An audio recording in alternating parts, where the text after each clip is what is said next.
Welcome to the Multifamily Zone, where business meets family. We explore what the entrepreneur life looks like from the family perspective.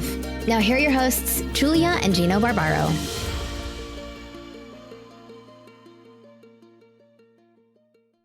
Hey everybody, this is Julia Barbaro, host of the Multifamily Zone podcast. I am here with my husband, my co-host, and the co-founder of Jake and Gino, Gino Barbaro. Hey Gino. Hi Joel. How you doing? I'm doing great. How are you doing? Good. What are we talking about today?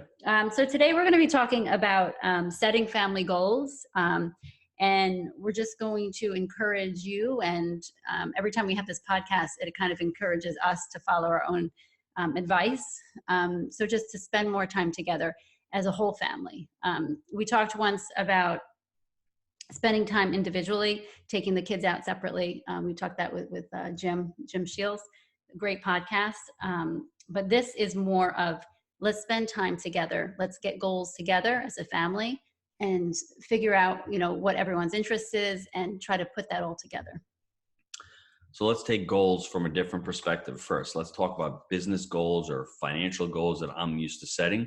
Let's think of a goal as an outcome.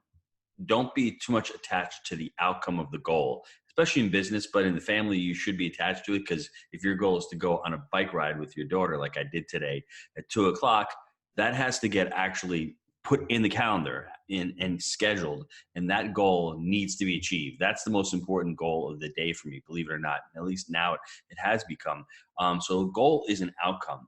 What you need to do to really hit that goal of the outcome, you need to really do daily steps, daily tasks to lead to that goal. When you're talking about business, and I can chunk this down to, let's say you're buying your first multifamily property, right? My wife is rolling her eyes going, this is not a business podcast, but I'm going to give you the perspective of how you set goals and how really it's important to do those little things every day. My wife constantly says, put it in the schedule, and it's important to do that.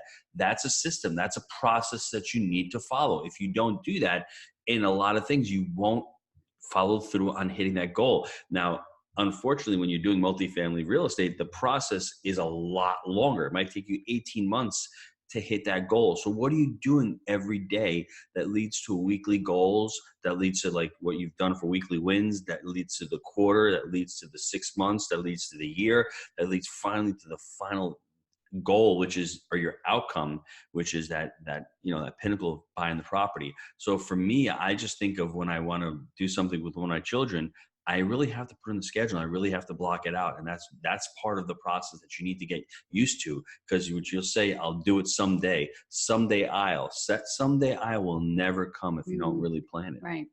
So, let's start a little bit simple. Okay. Let's talk even as small as let's eat dinner together as a family. Because once the kids start with other activities and all that, it's harder I hear this from a lot of people, it's harder to get everyone together in one sitting, right? For one meal. So, and a lot of the kids too, a lot of the smaller kids aren't interested in eating. So how do we want everybody to come together and actually want to eat together? Now, naturally we would say cook together, right? Because that's what my husband's background was, and us together as a Gino's family, we used to do that. But that to me was the biggest eye opener for having the kids want to eat together, is because they all have a job in the kitchen, whether it's the smallest of little things, was putting salad in a bowl, to actually chopping vegetables, to cooking stuff on the stove. Then they all want to come together. They all have a job. They all have something to look forward to. They all have a say in what we're eating. You know what I mean? So, and then once you come together at the table, that's when all the conversation starts, and that's where you can say, okay, guys, what, do you want to go on a vacation? What is it? What goal do we want to set? And what are we looking forward to? You can talk about this a little bit. We talked once when we were going to Italy, and we were talking about how much it costs to go, and how much the ice cream would cost all of us. You know what I mean? So kind of like make a budget almost, where the kids had an idea of saving. They're going to start saving for this trip. So that the big goal was the trip, the little steps to get there. So you want to talk about that a little bit? Well, I first want to talk about, make sure that your goal is really what you want to achieve. Do you want to eat food with your family 7 nights a week? If you do, that's great, but just really sit down and make sure that that's the goal that you want. I think the other important thing is the reason why people fail when they're trying to achieve goals is their habits that they try to develop. they don't stick with them. And the problem is, if you're trying to eat with your family 7 nights a week and you're not doing anything at all right now, the habit to start is not, let's schedule 7 nights a week. Start baby steps. Schedule Monday night. Every Monday night, we're going to get together with the family and we're going to have dinner every Monday night. Start small, right? And I always say, think big. Think that ultimately what you ultimately want to do is, start and maybe do it 5 nights a week. But then if you start out that and you're like, I'm going to do it 5 nights a week, you're going to start with gangbusters. And then all of a sudden you fizzle out. That's what ends up happening with people. Think big, like real estate, but start small. And then once you have that success and you've had that great one night, then to do it the next week, you might have another night. And then maybe the following week, maybe you might want to incorporate 2 nights, a Monday night and a Wednesday night, but it has to go in, it has to go on your calendar. Right. And then also maybe if you want to, there's a lot of those services out there. What are they? Home Fresh and whatever, where you can get, meals delivered to your house pre-cooked and you guys can cook them together. That's a really cool way to get the family together. Or just go online and just start learning how to cook pasta together. Something really simple, a salad. And like my wife said, I think it's great that you incorporate the whole family doing it together, because that's important. But don't be overwhelmed by it, and don't worry about the mess, and don't worry about a lot of the extraneous stuff. Just get together and start small. Start with that one little meal. And then from there, you can start building. And then once that habit starts, and it's funny, as a parent, one thing that I will tell you to do is to put your phone away. I just saw a statistic, which is unbelievable. 88% of adults look at a screen as they're eating. So if you're going to have dinner with your kids or with your significant other, that phone has got to be off in the other room or it doesn't count. So start the habit off right. Shut all the devices off, shut the TV off, and try to do it one night a week and see how it happens. Yeah, that's a really good tip. Something that I do hear quite often is a couple things. I don't have time. I don't have time to cook. I don't have time to eat together. The kids have all these activities. There's so much going on. And my question always is, well, what is important? Is the soccer game important, or is the family time together important? And I know that's, a lot of people don't like to hear that, but they will grow up and they'll have memories of eating together, being with a family. Soccer, not so much, unless they become, a professional, but you know what I mean? And so the question, of course, is between your husband and yourself, what is important in the family? How are we trying to raise our family? What are we saying yes to? What are we saying no to? Because are we scheduling our time according to our values, right? Or are we bombarding our children with every activity we could find for them? And avoiding the time at home, because maybe it is a lot of work, and I'm telling you it's a lot of work, but is it worth it?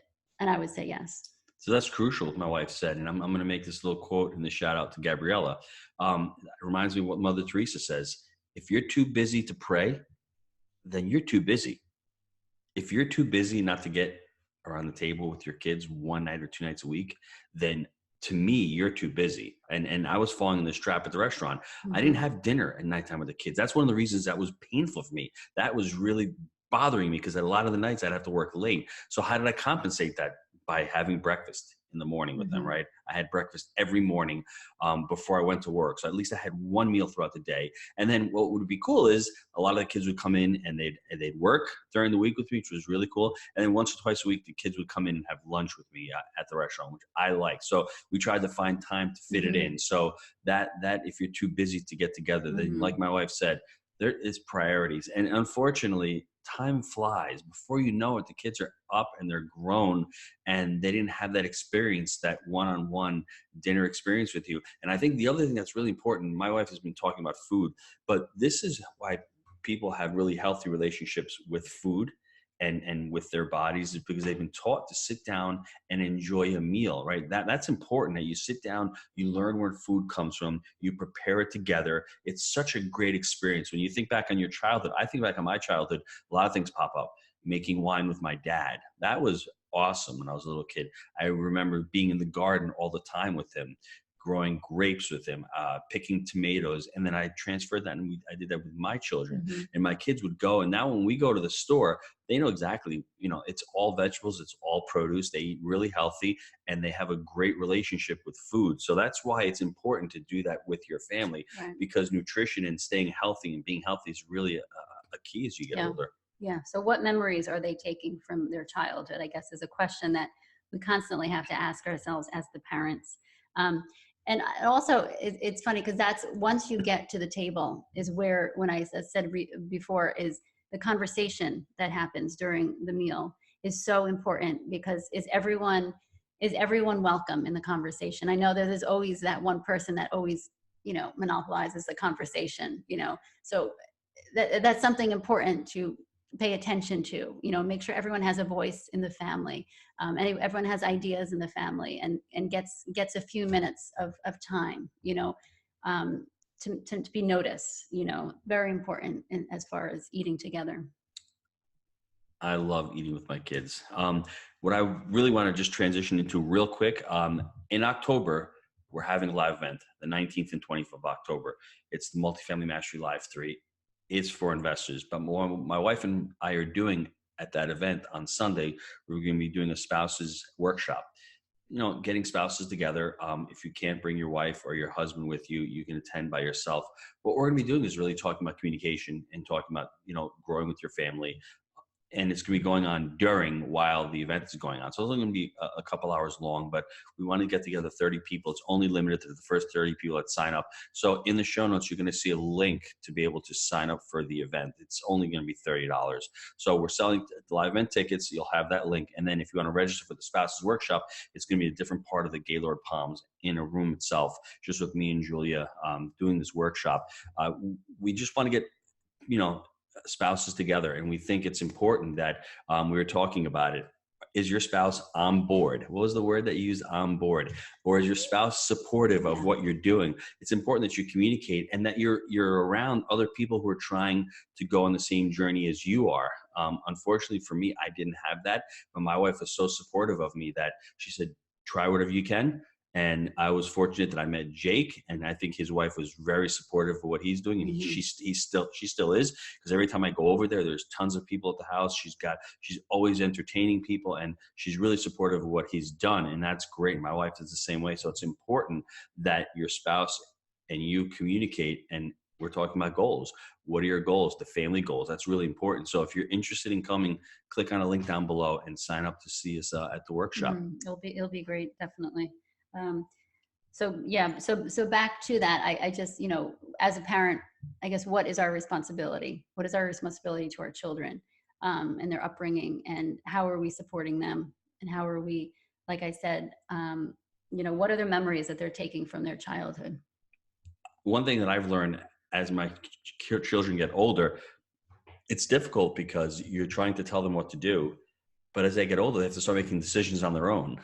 So there's like a tug and pull saying you got to do this, but then when they get older, they have to make decisions on their own. So it's a difficult one, and you don't want to be too overbearing, and you don't want to tell them to do something, because if you tell them to do it, then they'll always be looking for you for answers. So it's okay that they fail. That's why it's always like, think big, start small, let them fail with the small stuff, and then as they figure it out, the bigger stuff won't be that big of a deal. That's always a good conversation at dinner when we fail to really what we expected this great meal to be and it was terrible.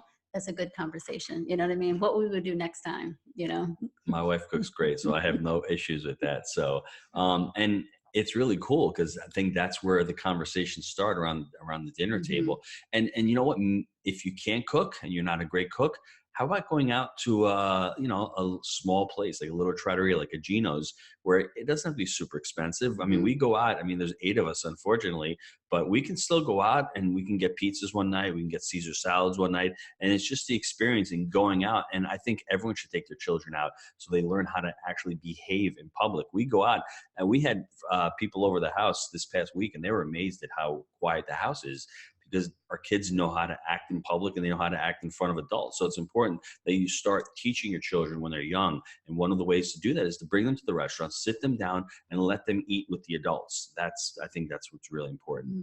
We'll just being together, and that's what I really like to encourage. Is so my question always is, how are you and your spouse encouraging each other and supporting each other and trying to get the family together? So maybe you could commit to something this week that you guys could, have a dinner, have a breakfast, something depending on your schedule, and commit to it and let us know how it went.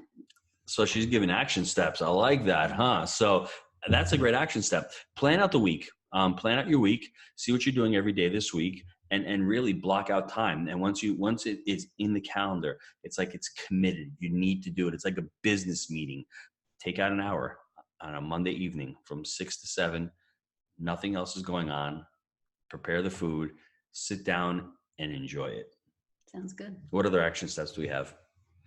That's all I have. That's all you have? Yeah. I can keep giving action steps. I don't want to overwhelm everyone. You know what I mean? I want action steps.